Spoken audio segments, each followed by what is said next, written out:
it always, this is it? Well, There should be more people in this. Well- Don't we have more than well, five? it's kind of petering out. Why? It's a long year, Yeah, it's a long year. and a lot of them didn't realize there was this much material to cover. It's a lot of work. You know, Okay, what we're trying to cover tonight is chapter 13. Chapter scoring and handicapping. Because you said 12 in your Oh, finish did up I? 12. You said finish up 12 in your announcement. Oh, did I? Okay. Yeah. Well, we can go back and visit some on 12 also. 13 is fine. I haven't gone through it right now, but I've done enough scoring to where I know. Okay, good deal. All right. Let's see. The our club schedule. We have 5 special races, and then the club series race. And the club series race is essentially a 36 race season long regatta. Just a giant giant regatta. And it's scored pretty much like a just a big long regatta. The 5 special races, well, there's really only 4 because the season opener is not really a race. But of the 4 races, special races, 3 of them are purely handicap races. The BPK, the Novice Regatta, and the Transjack, they're all strictly a handicap race. The season races, the club series races, are all fleet races. So all the Sweet 16s are racing against other Sweet 16s, the Sea Scouts against other Sea Scouts, lasers, and so on. Of course, there is the handicap fleet of the odd boats. It takes 5 like boats to make a fleet. However, we got some fleets that are long-standing fleets that and they're close. They got 4 boats, so the club has designated them as provisional fleets. So the Sea Scouts, although there's 4 Sea Scouts in the club, we're still giving them fleet status and not bumping them all down into the handicap fleet. So lasers are a fleet. The Sea Scouts is a fleet. I think we got 4 MC Scouts now too. So consequently, that would be a provisional fleet. The windmills, there's only 2, so windmill would have to be dumped over into the. They're not even close, and they're not likely to get anybody anytime soon because there's only 2 of them. Anyway. Well, and Hal can't race anymore anyway in the small boat. Yeah, and that's part of the. By golly, he's out there on Saturday afternoons. In the precision, yeah. Yeah, in his Precision 21. we're going to bury him in a sailing coffin. Yeah. Anyway, so I was going to kind of go over our scoring tonight. On the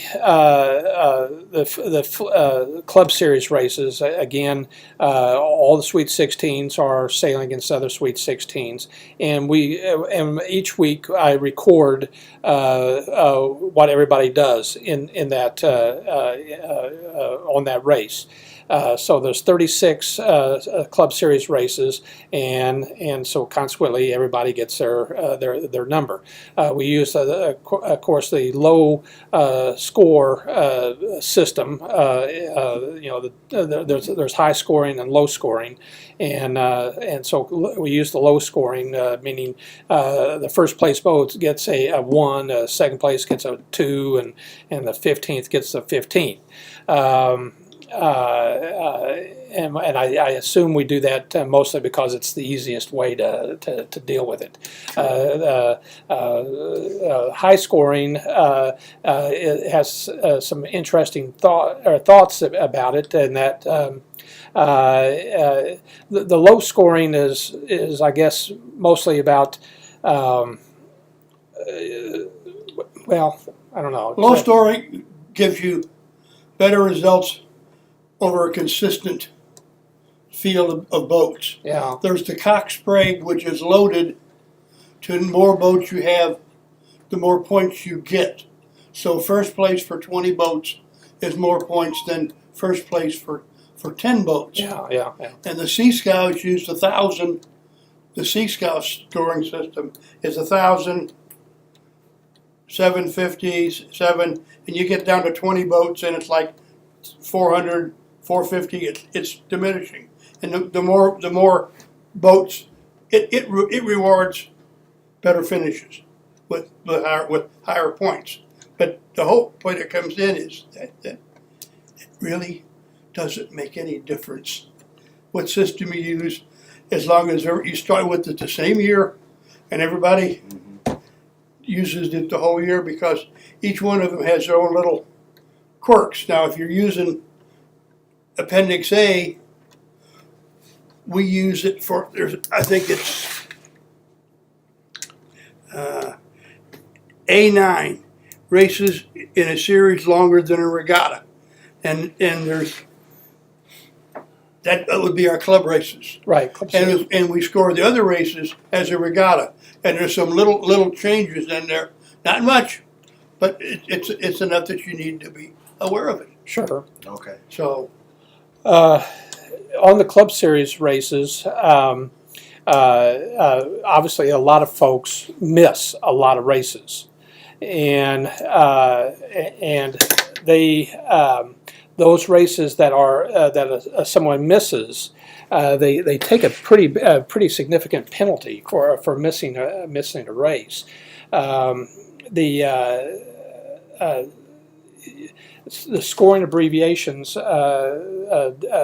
did not compete. DNC, did not start.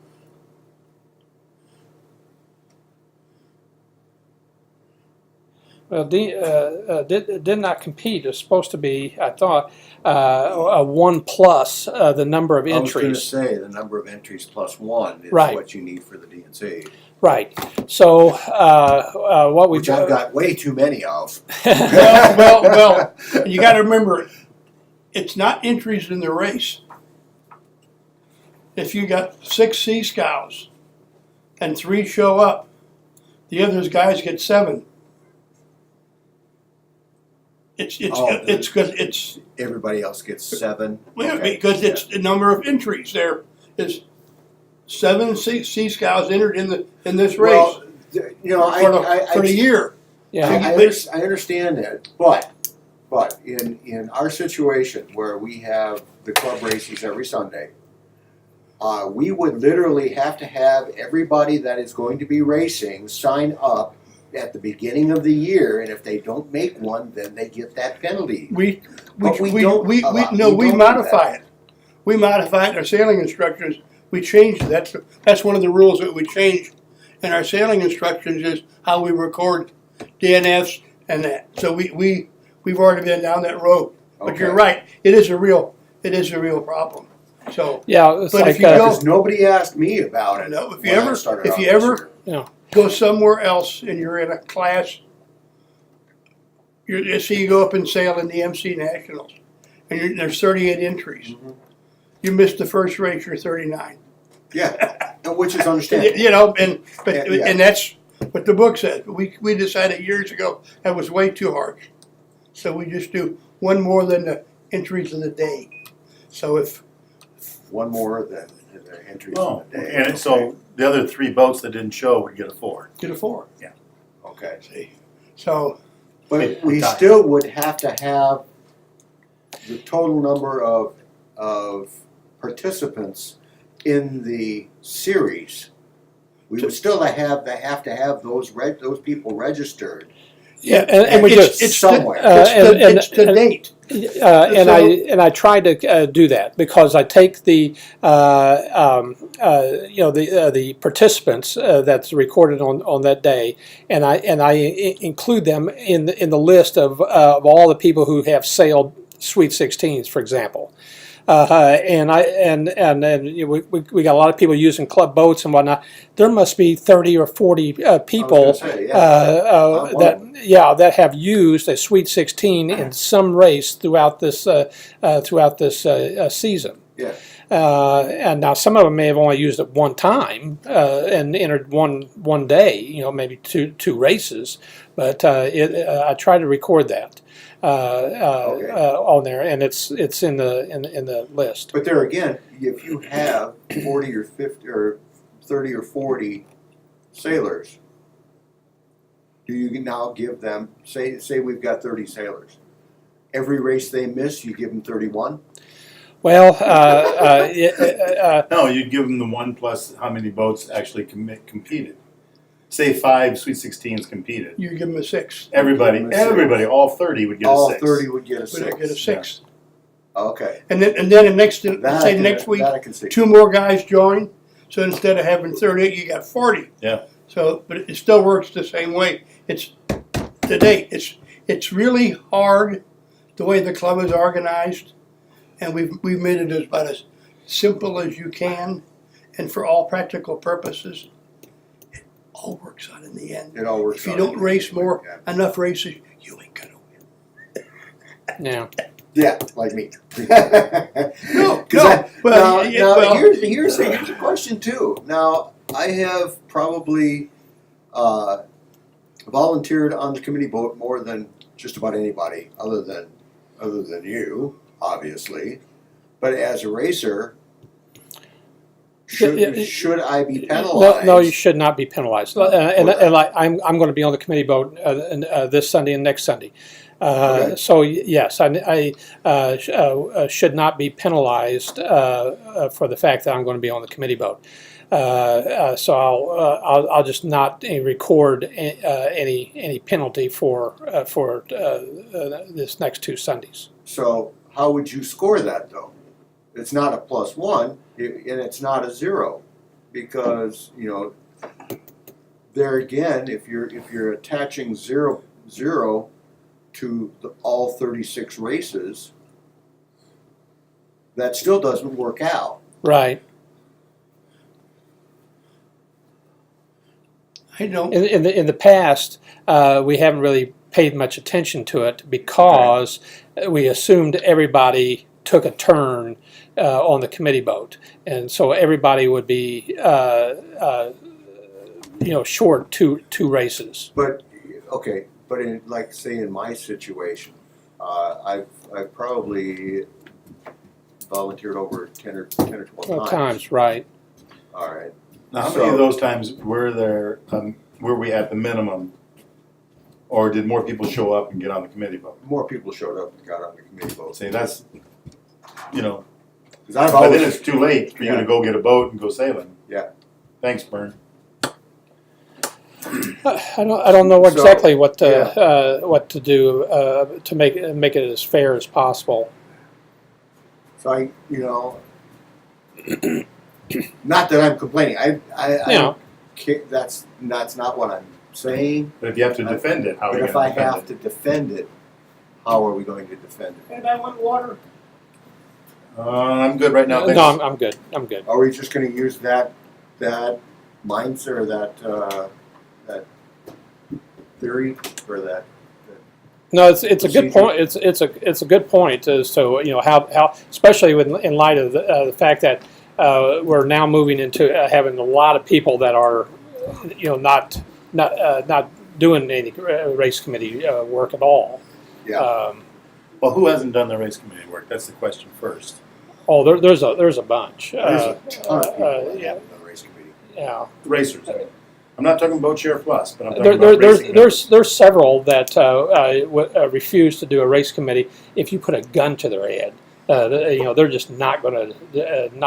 They've never done a race committee. See, okay. I can name you a few, but I don't want to No, do we it don't need to do that. on No. TV here. Yeah, Exactly. no, that's all right. All right. Well, I think it'll be a winter challenge for us again. Yeah. That's something that we may want to discuss in one of the meetings later on this fall. How can we One of our assure board meetings. staffing for races? Yeah. Because this year the staffing for the committee vote really didn't pan out that well. Well, we don't need to discuss it in this Yeah. meeting, but it's certainly one we can come to this winter sometime and do Yep. do an audit Yeah. and say, boy, what did we do well? What did we do not so well? What can we improve on next year? Okay. Maybe Getting back to scoring though. Okay. Yeah. All right. So on the scoring, we used the Portsmouth handicap, and I printed off at least a portion of the Portsmouth handicap tables. And Bernie says they just redid this in the last month or so, and I was pleasantly surprised when I pulled up these tables. What you have in front of you are all the centerboard classes that are current, and let's see, we got on one page here. Did you give me that? Yeah, I only printed all three copies. I thought, man, I might have lost it already. And we got a pre-calculated DPN handy for the last page is some keelboat. Now I've got the rest of the multi-hull and the offshore classes as well here. There's about 30 pages of this stuff, so that's why I didn't print it all off. But if you'll go, let's see. Let's go to the first page and let's pick out Sea Scow. Down on the first page there, you got the Sea Scow, and the DPN number. Well, first of all, it's a centerboard.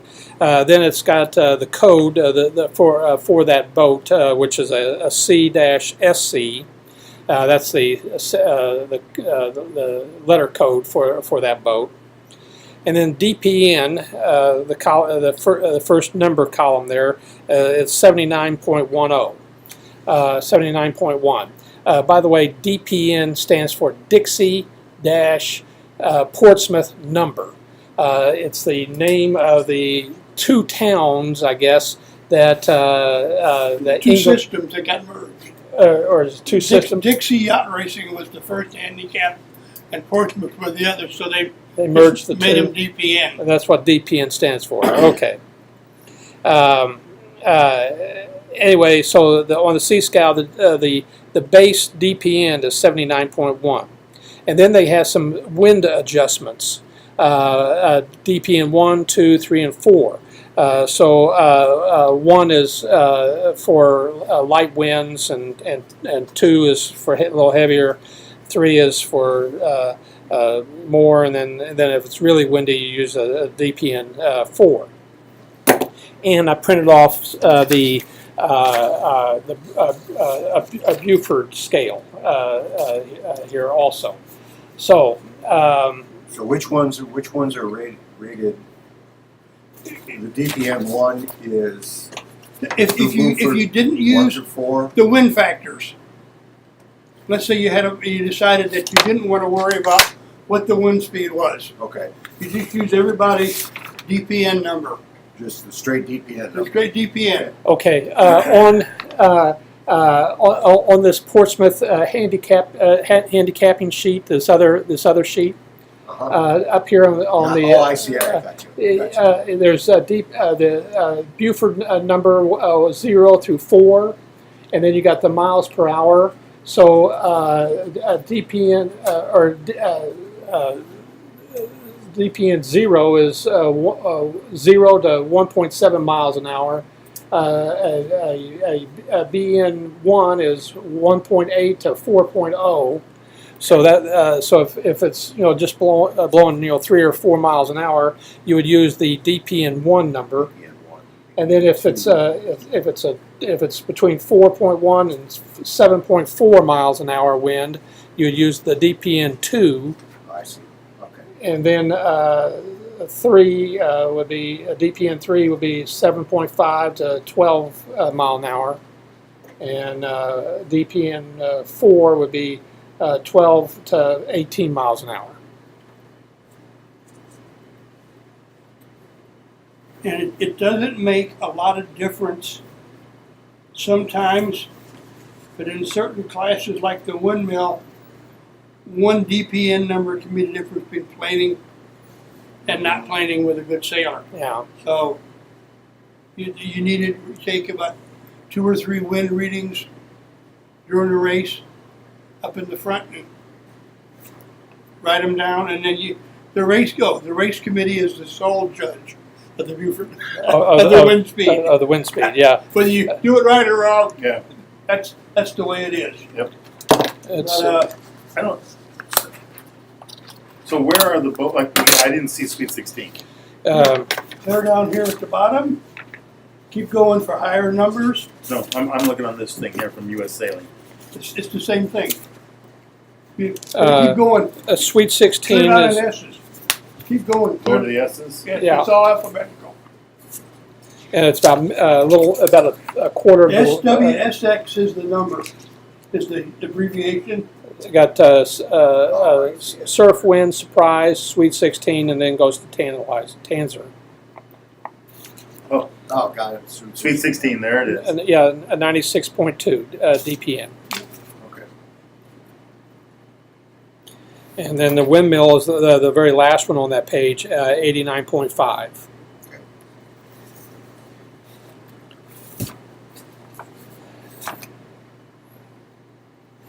Okay. And so the larger the number, the slower the boat. Slower, Okay. slower the boat.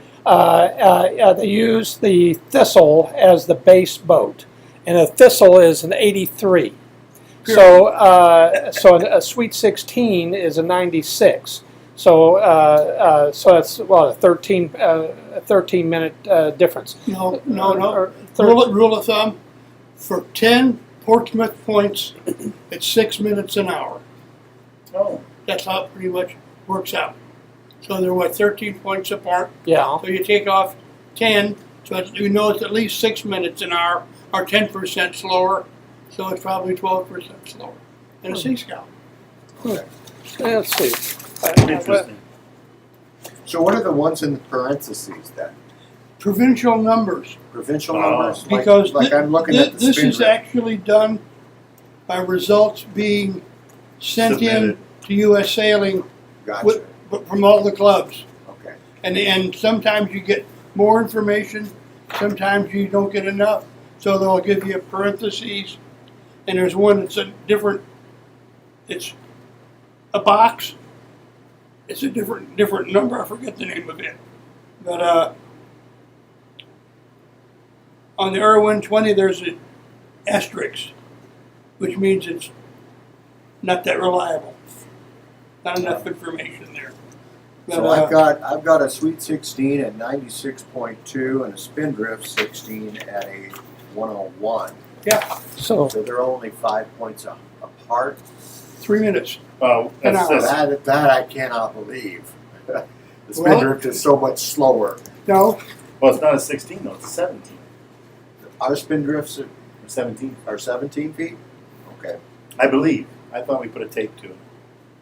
I thought there were 16s. Because it doesn't show a 17 on it. And it's a Day Sailor 1, and it depends on who the manufacturer was at the Gotcha, time. Gotcha. All right. Because thousands were made by different manufacturers. The molds got sold. Gotcha. I think O'Day started it and then sold the mold. that was his first boat. Was it? George O'Day won the U.S. Sailing Championship and immediately turned it into a business, building O'Day boats. I'll be darned. And the O'Day Day Sailor was his first venture into a small boat. He had a couple of really nice 20 and 30 foot cruisers, and he just pissed on them and shrunk them down. Interesting. Yeah. Okay. But I can give you a little more background because I'm the chairman of the centerboard committee with U.S. Sailing. Okay, Didn't you know that? I did not know that. But the hardest thing is to get people to tell you what kind of boat they got. Yeah. That boat, that 126, there's 4 models that came out that you could pick which one you wanted. Yeah. So, last Sunday, it was sailing. That nice couple in that big boat. It was 126. Hunter 26. I guess that's Water what he, ballast at that's what he 126. Yeah, called it's- it. You know. Yeah, it is. It was out there sailing with us on Tuesday. Okay. All right. So back to our scoring system here. Okay. There is a formula, and it's on your it's at the top of this handicap sheet, and it's elapsed time times 100 divided by your DPN, and that creates your corrected time. But it is critical. You have to convert the seconds To decimal. to its decimal equivalent. Now you can either take your seconds and divide it by 60, or you can use the scale here on the left side of the page. Okay. So in other words, 15 seconds is the equivalent of 0.25 Oh, I like minutes. that. That's great. 30 seconds would be 0.50 minutes. Mhm. So why don't we do a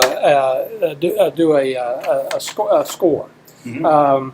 Let's say we got a windmill. We got a race. We got 3 boats. We got a Sea Scow.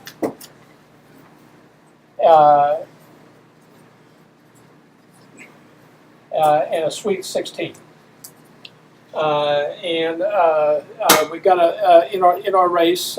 We got the Sea Scow finished. Give me a number for a Sea Scow to finish. 45 minutes and 30 seconds. 45 minutes and 30 seconds. And then the windmill is going to go a little bit slower. 49 minutes even. 49 minutes even. 52, 55, 52. 55 for the Sweet 16. 52.55 for the Sweet 16. Okay, and now the next thing we need to know is how windy was it today in our race? Give me a number for. It was 8 to 10. 8 to 10. 8 to 10 mile an hour winds. Okay, so you look on your scale here. 8 to 10 would be a BN 3. So Be a 3. BN 3. So the Sweet 16. Since I got the Sweet 16 page up here. Yeah. A DPN 3 for the Sweet 16 is 94.7. 94.7. And the windmill for the DN3 is 88.3. Oh, that's Sea Scow. 88.3. And then the Sea Scow, I think that was on the very first page. 80.1? Let's see. Since you're an old Sea Scow, Well, I no, I just do a lot of pork. Sea Scow, 78.10. 78.10. Okay, 78. 78.1. Okay. So the very first thing we need to do is convert our minutes into its decimal equivalent. So 49 is going to be the same. And 45.50. 45.50 in 100 days. right. And 52.55 .92. 0.92. is 0.92. Now you're supposed to divide or multiply that by 100, or just move the decimal point over, 2 spots.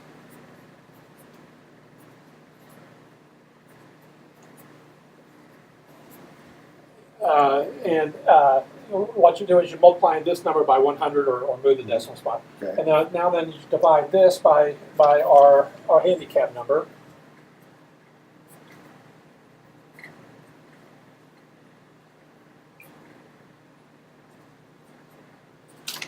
And somebody's got a calculator? I don't. No, Yeah. Well, we've got one on the phone. trying. Ready? Yeah. I'll do the bottom one, or I'll do the top one. 4,900 divided by 88.3. Nope, I'm losing power. Okay, well, Sorry, here, guys, I gotta got go it. with somebody else. I got it. I got Letting you it. down.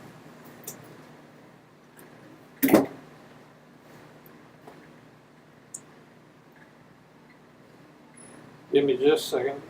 Okay. 4,900 divided by 88.3, and that comes out to 55.4926. I usually take it when usually take it out 4 decimal spots. Then 4550 divided by 78.1,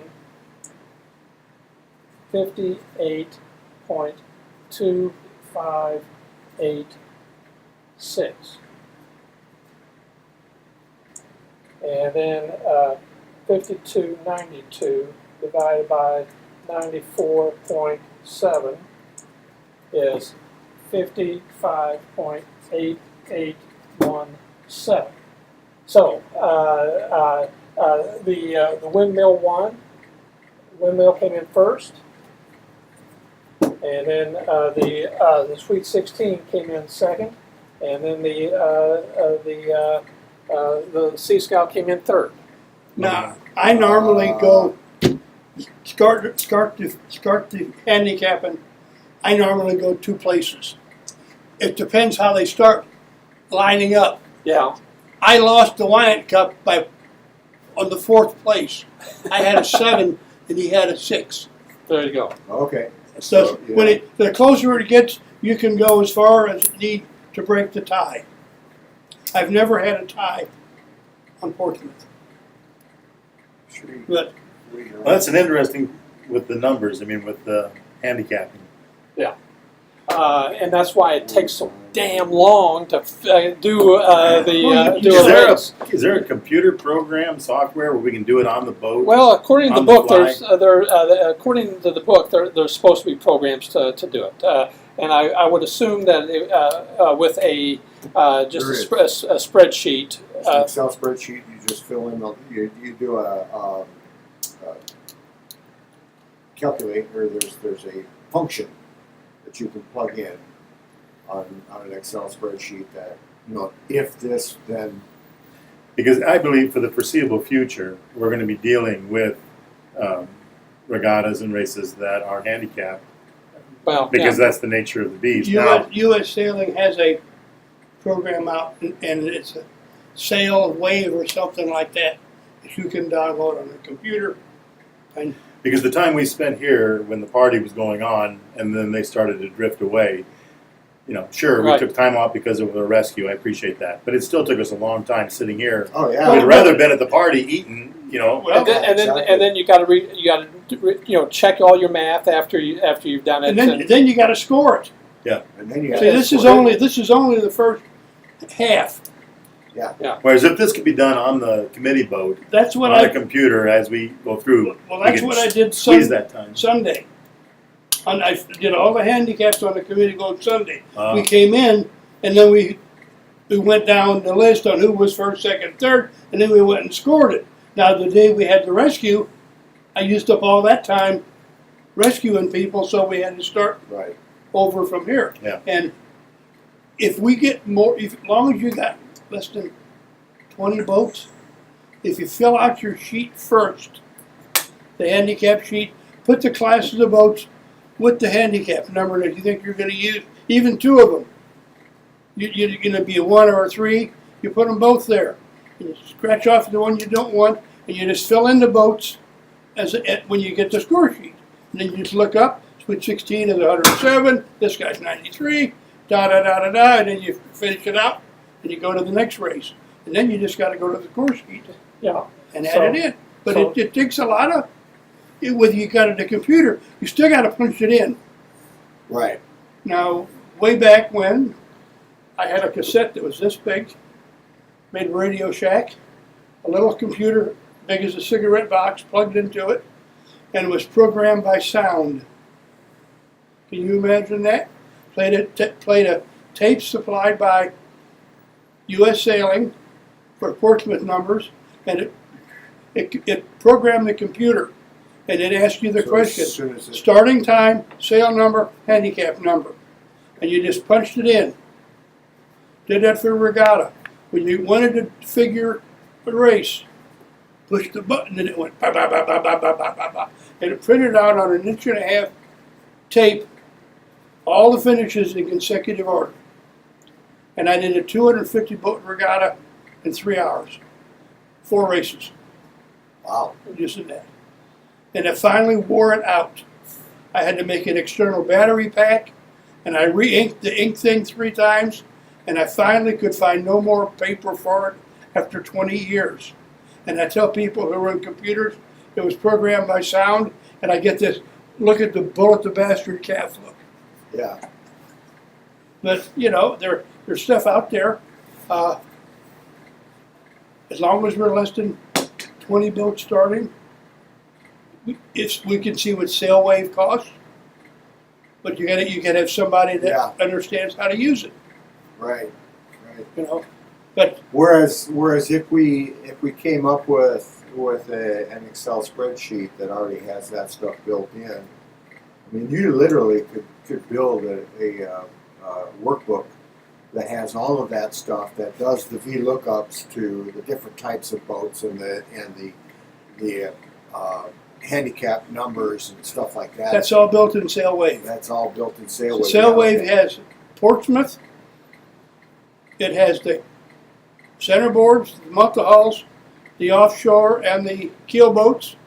And then you get the perf, and you get the perf numbers. And you got to pick which 4 you want districts Gotcha. there. And then you get all the codes, and you figure in the fleet, you punch in the code, and Can it comes you- up. Can you run that off of?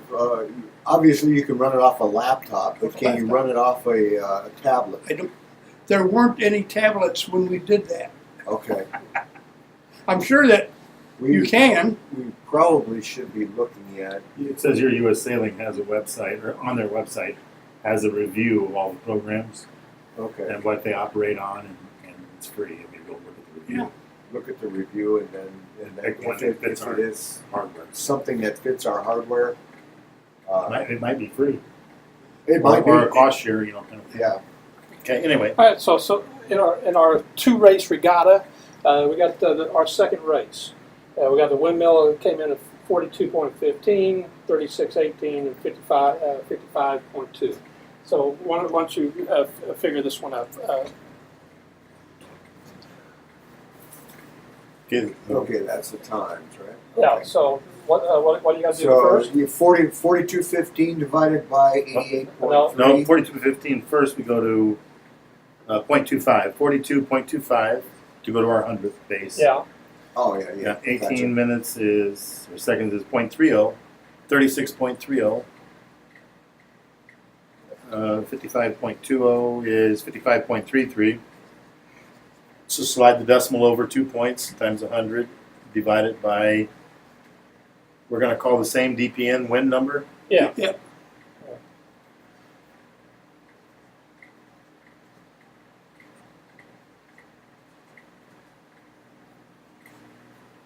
And so it's 88.3 and 78.1 and 94.7. So you got so you got 45.25 divided by 88.3. 88.3. You got 51.2457.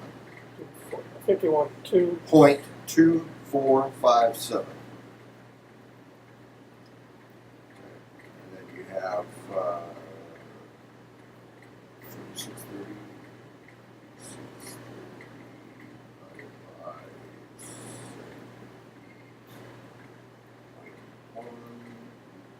46.4788. 46.478. And we've got 55, 33. divided by, what was that, 94.7.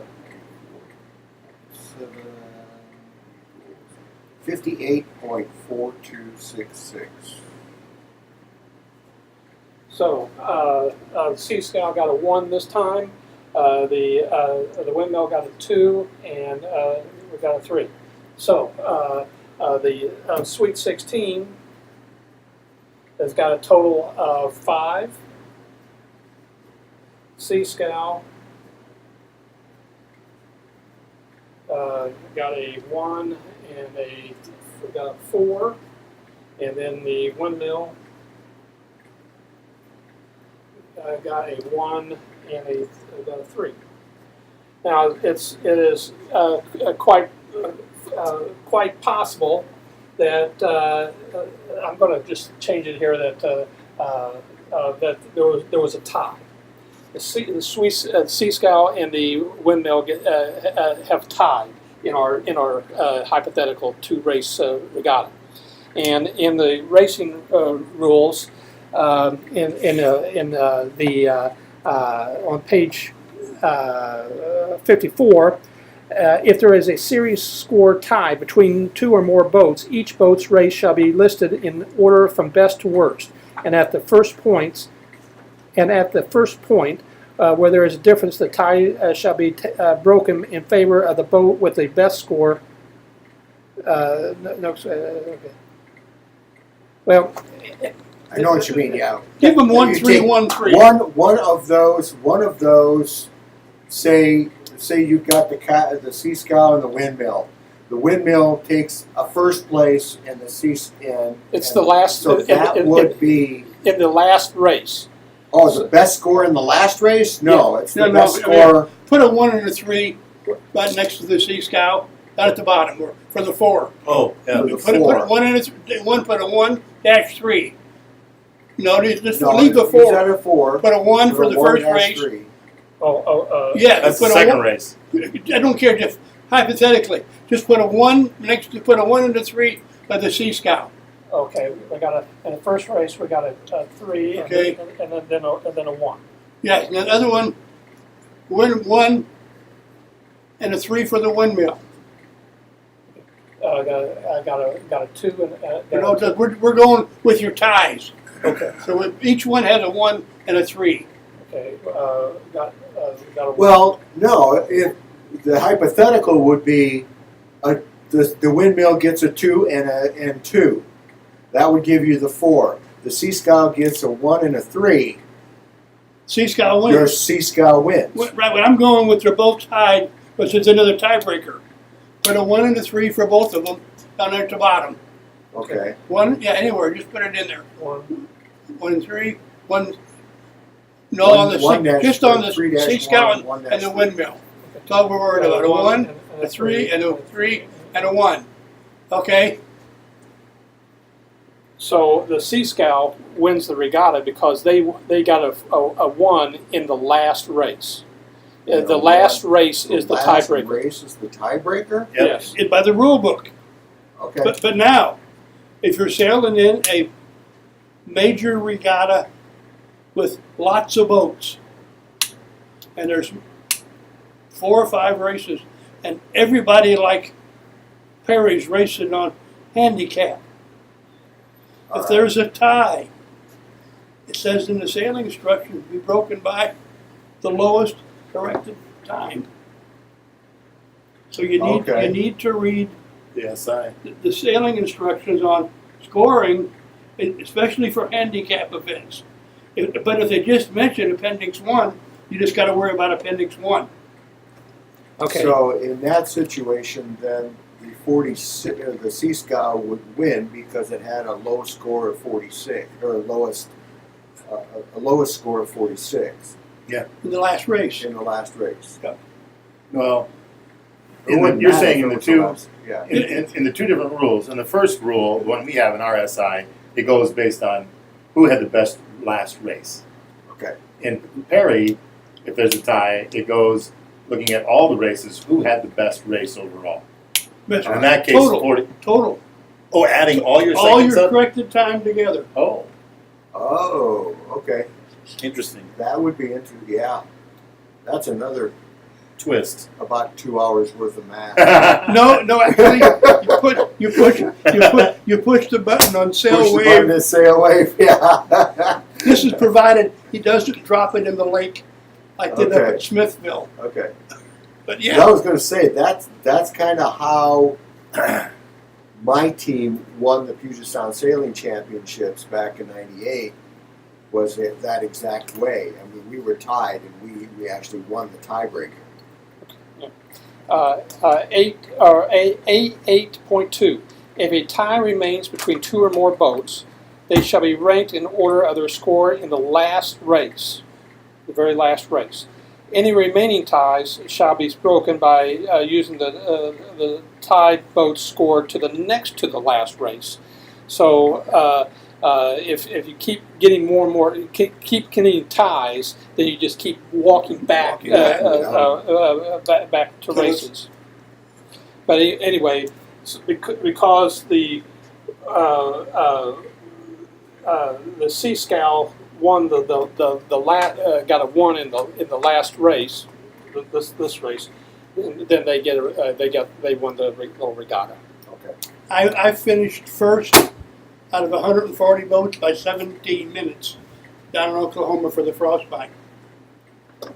I lost the last race to my fellow Demon by 1 second. I lost the regatta. Last race By was 1 the second. tiebreaker. Because of that. Oh my God. I was really pissed that they canceled racing. I can imagine. But this is why you got to read the sailing instructions to know what the ground rules are, and if you're doing something different, you've never heard of Cox Sprague, you need to look up what the Cox Sprague system is. I don't have that I have no list idea here. what that is. But it's loaded. They talk about it in Yeah. here. There's all kinds of ways. The Sea Scout there isn't it there. There's a loaded system. Yeah, that's the Cox Sprague. Have we ever? Oh yeah, I saw that. Loaded, yeah. When you- Have we ever faced a protest based on providing of certificates? 'Cause, No. you know, when you look at Sweet 16s, rigging on any three of them might be a little bit different. You know, Well, they're not- on the Sweet 16, the class rules allow or do not allow any changes or modifications past the the designs for the sails, the centerboard, the rudder, and the shape and weight of the hull. Beyond that, you can change anything else you want. okay. Ralph built it with and without spreaders. He built it with center boom sheeting. He built it with end Okay. boom sheeting. He did Okay. everything. Travelers. Travelers, whatever you. None of that was on that. None of that. Okay. It was Pete Peterson who wrote all that stuff up. About the class rules. Yeah, that was. Ralph never wrote anything down. Good idea. From his perspective, Yeah, but can't be accused of He anything if coulda- you don't write it down. he could have sold more boats had he built them all the same and made it a real one design class. It's the same reason that the old Demons have a deck up front with a built-in weather shield, and the newer models past 177, 185 are open like the Sweet 16, Uh-huh. and it's got a little cuddy up there where you can stow the spinnaker. Ralph listened to the fiberglass guy, and he was really sharp. He's the one that converted the Demon into a Sweet 16. And he said, look, if we're going to make the Sweet 16, I can take the old Demon mold and cut the front top off of it and put the same kind of bow on a Demon as we got in the 16, and we can save $300 a boat. Ralph said, do it. See? And the difference with the old Demon was it was stepped with a notch in the front deck where one guy could just put the butt of the mast in the basket, and you pushed it up, and it couldn't fall over. Hmm. Because it was Oh, 'cause it actually. was- There was a little supported. groove. Supported, yeah. Yeah, there was a Boy, little that'd be groove. nice, Yeah. And And just then he slide. got rid of that, and then the old Demon mast was tear-shaped, and Ralph got the same spar, little lighter, for the 16 and the Demon, and he got them at a good price, so we changed spars and changed goosenecks and stuff like that, and spreaders. The Yeah. other Demon had really nice spreaders that really worked. They were about 10 inches long, and they were hooked into the mast, and they actually Did the job. did the job that way. But if you had the money, Ralph would build it any way you wanted, any color you wanted. Yeah. I still can't think of the fiberglass guy's name. But you know, Advance built a lot of boats. They built a lot of Y-Flyers on contract. They built the Sweet 16 into a cuddy. They cut the windmill down to a US-1, and Is the FJ just a shorter? FJ would not measure internationally a 1 centimeter. That's how tight the FJ rules were in those Oh, days. wow. But Okay. he built a lot of really good boats. He was the guy that put the Spinnaker launching chute on the Flying Dutchman. He's the guy that designed that, rather than have to stuff it in the front of the boat. And the 70s was a really big technological whirlwind, from wooden sails and wooden boats to cotton sails to fiberglass and metal. And Yeah. it just was big. But as race officials, we need to know what the changes are according to design changes, or what the different numbers are according to design changes. It's on the Portsmouth table. Well, on the yeah, Portsmouth Yeah, if just- you got a catalog, Where? but it's something 25, it gives you all 4 numbers, what it is, whether it's a shoal draft keel, a short mast, all that stuff. The problem is, the owners don't know. Yeah. Yeah. Like the very last page, the sonar down there to the bottom. There is, apparently 2 different sonars. You got your sonar 23 and a sonar 23 OD. One design. That's Okay. what John is. This is John's. Sonar. It's a one design. Okay. So. One design. There's a lot of boats that have slightly different configurations. So, rule of thumb: if we don't know and they don't know, which number do we go with? The higher or the lower? Make them harder to win. Okay, so we They go go with the to- higher number. Higher number. Always go And then with if the they, higher and number. then if they complain, If you go with a higher number, that helps. you make them prove the difference. If the guy says at the Oh, regatta, yeah, right. Yeah. So you have to go with the lower number. Yeah. No. It Higher is- numbers- It is the higher number because Yeah, it's no. slower. well, I said it wrong. You make it harder to win, so you make the boat have to go faster. So Then- the then lower if it- number. Yeah, if he doesn't agree with you, say fine. We'll adjust the score. You show me on your measurement certificate that this is a Cal 25A or short mast or whatever, and if the number changes, we will be happy to do it. Now, in big boats, they got to give a certificate when you register. Okay. You come in, and a guy says, I got a Cal 25, one design. And the guy puts the certificate down, and the guy checks it off, and he goes get the perf number, whatever it is. The next guy comes in and says, I don't have a certificate. And the guy says, what kind? He said, well, I got a J24. Which J24 you got? Yeah. So, Like if you look on the lasers, but there Uh-huh. is 1, 2, 3, 4, 5, 6, 7, 8, 9, 10, 11, 12. There's 12 different versions of the laser. So like you said, rule of thumb: you have to give them the lower score. Well, or use the lower. use the lower score, Make it harder to win. make it harder to win. They have to provide spec- Because now they have to try to sail to a faster. Right. Okay, that's all I wanted to know. To a faster number. Sadie sails the laser radial. It's got a smaller sail, Number's different. and the number is different. Yeah, her dad Trafton sails the Laser International. So the Laser International's got a 91, and the Laser Radial's got a 96. So there's quite a bit of difference there between the two boats. And it's just the sail area is the only difference. So if Mass they, height. if they Well, both, yeah, because They got one section is slightly shorter, and then the sail's about 12% smaller.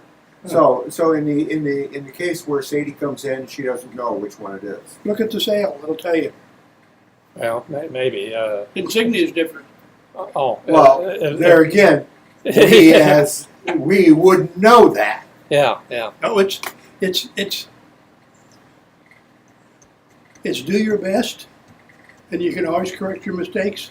Yeah. As long as you get the time down right, you can You can always go back and change. go back and change numbers. Okay. Also, the Portsmouth handicap numbers do not give any allowances for example, if you do not use some of your, You don't use your spinnaker. yeah, or whatever sail is Right. is normal for that boat. Okay.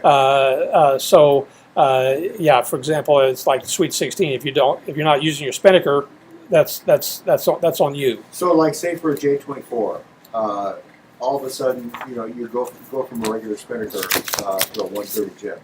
Okay. And not a spinnaker, but a regular jib to a 130 jib. Let's see. number What'd you say? That The number doesn't change. what did you say? J24. J24. Like Uh, one And 110 or a 90 to a you've 130. You've got a 90 jib, and you go to a 130 jib. No change. There's They're no assuming they're change. assuming that you have, let's say, 3 jibs are available. They're assuming you're going to put the proper sail up for the conditions. That's what Okay, Portsmouth gotcha. All right. works on. It's really a So it's cruel and already heartless done. system. So it's already done. It really is. Yeah. So I was And looking. that's kind of why they put these numbers in parentheses, because it hasn't been a lot of them. proven. But the real bugaboo is if you sail perf, and 2 guys got 2 J24s that look exactly alike, and one is from California, one is from New York, they can be 20 perf points apart. Because of the conditions. I know, when they sail that's what they say. To me, one design is one design. Yeah. But perf, if you get somebody that comes in and says, I'm sailing a Aardvark 21, and the perf number is 86, whatever it is. Uh-huh. You say, fine, thank you. You go to a Portsmouth book, there's a table that converts perf to DPNs. Oh, there is. Okay. I went up and sailed in the 2-meet regatta at Smithville against cruisers, and they converted my Sea Scow to a perf number. Oh, Because okay. that's what's in the computer. See? Okay, so there is differences. All right. Yeah, on the J24, they only have one boat listed. And one vote. So I guess it wouldn't matter if they had a jib or a Genoa or whatever. It's all the same. If you really ask them, the race committee can make adjustments for shorthanded crew or something else that's in the front of the book. But my rule of thumb was I prefer not to. But if the guy says, look, it's supposed to be a 4-man boat and I only got 3, I would give him the 3-man number, but it would have to be for the whole regatta. And they had to use the 3 people, whether the wind changed or not. And it Okay. tells you how to do that. But never more than one adjustment. The guy tells you I'm short-handed crew, and I got a folding prop, and my wife is pregnant. Yeah. And well, she can hike more, so Probably should leave the wives out of this. But when I was on the appeals committee, they let a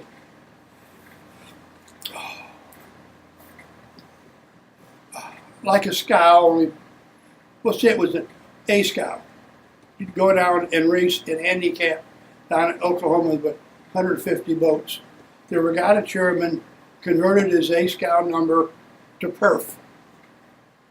And he beat an Evelyn 35 scratch. The guy in the Evelyn 35 protested and said, you can't race with us because you hiked the boat. And the rule says under perf you can't. You got to have lifelines. So I said, no. No, what it says is that if the regatta committee gives him this number, his class rules apply. He can hike. And so we went to CSSA Appeals Committee, and he lost. So he got really mad, and he went to U.S. Sailing, and he lost. He even went to U.S. Sailing after the chairman of PERF, who I knew, sent him a personal letter and said, save your money, read paragraph X, you know. And he said, if you want to get mad at anybody, get mad at your own race committee for letting him in the regatta. Yeah, okay. Now, if U.S. Sailing recommends perf for a No, handicap, they recommend whatever you want. But it's PERF. PERF is a subcommittee under race management. Portsmouth is a subcommittee under race management. Scoring is a subcommittee. So it all depends on what the what club you wants want, to yeah. use. Yeah, and it's just like scoring in the book. It doesn't tell you got to use Appendix A. It says that in your book, the system you pick. We recommend this, but there's all kinds of systems there. But you got to tell the competitors Right. what it is. That should be in the sailing instructions for the race or for the regatta. And if it's different, it needs to be in the notice of race too. Yeah. Oh, yeah, okay.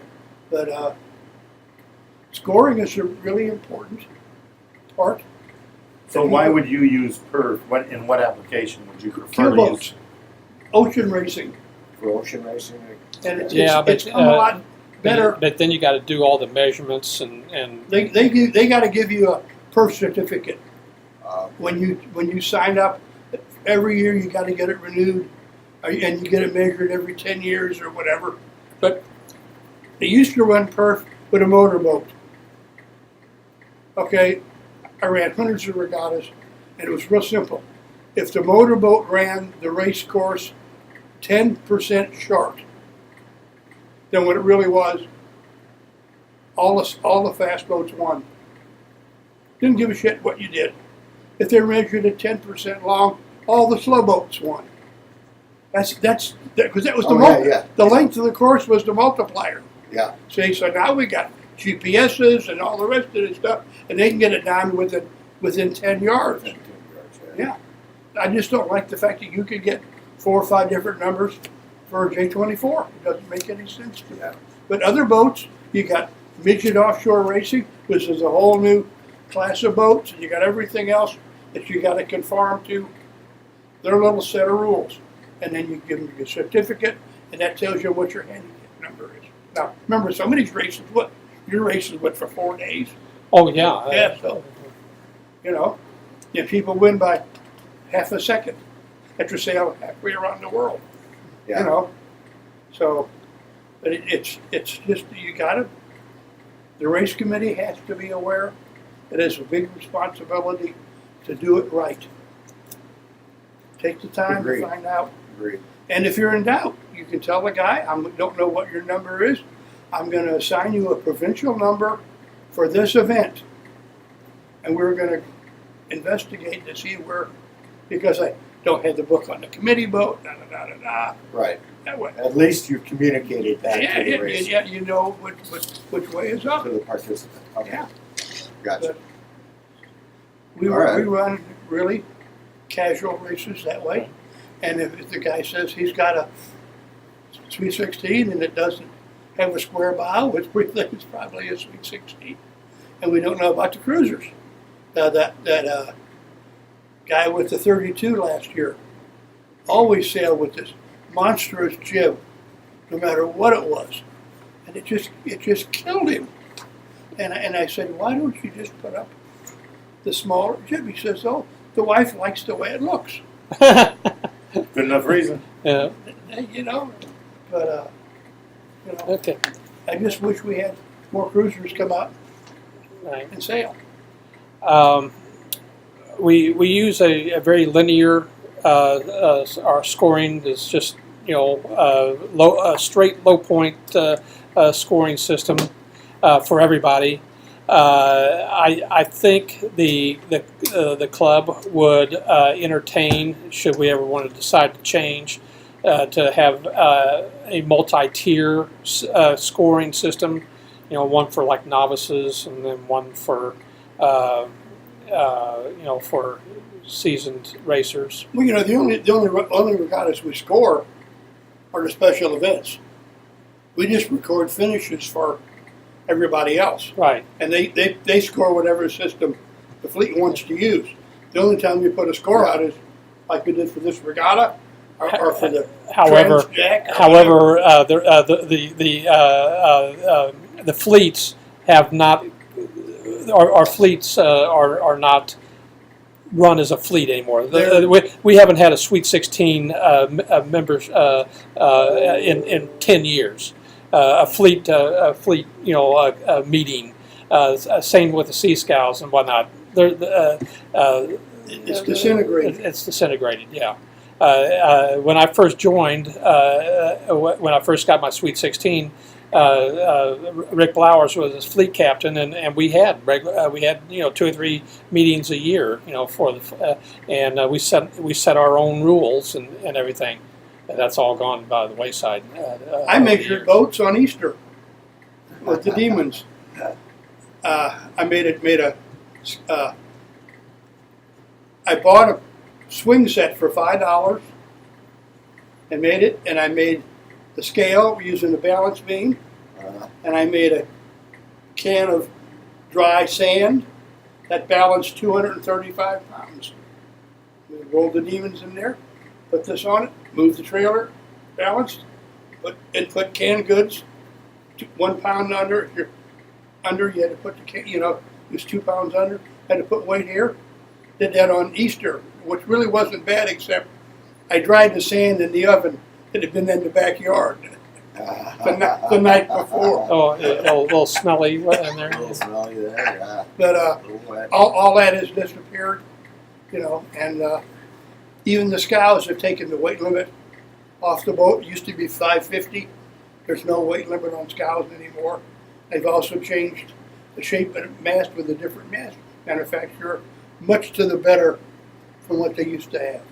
So it's still evolves. I saw in the Sunday's emails for U.S. Sailing, they got a new training boat out for the